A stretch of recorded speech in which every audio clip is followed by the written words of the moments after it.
Kung Eli, baka we can get your thoughts na rin dito sa Yeah, proposed bill ni Congressman Sandro Marcos naman na no work, no pay daw sa mga lawmakers. Ano po ba ang posisyon nyo doon?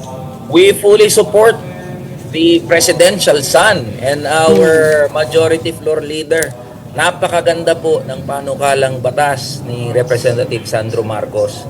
It's high time that we introduce such reform in Congress. Alam nyo, sa totoo lang, dapat automatic na yan. Pag no work, no pay ka.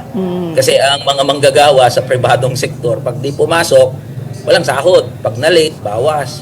Pag nag-OT, kadalasan nga, wala ngang OT pay. What makes us so special? Yan yung binabanggit ko eh. Ano bang espesyal sa mga congressman? And this will address the problem, the long-standing problem of absenteeism. Huwag na tayo maglokohan. Ang daming mga absenerong mga congressman tsaka mga senador ni hindi mo makita yung kanilang anino sa plenary for such a long time, and then kapag malapit na magtapos yung termino, doon na lang magpapakita. So this is a disservice. Yung ganitong sistema is a disservice to the Filipino workers and the taxpayers.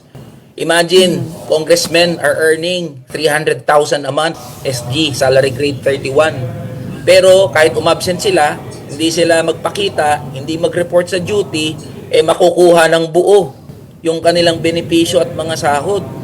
Hindi ba napakapangit naman na mensahe yun sa mga manggagawa? So kaya itong no work no pay na panukalang batas ni Representative Sandro Marcos is a good step, especially at this point in time na yung institusyon namin ay beleaguered.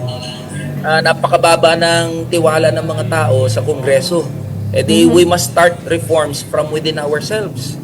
Umpisahan natin dito sa usapin ng sahod. Some will say, hindi naman dyan kumikita ang mga congressman sa sahod.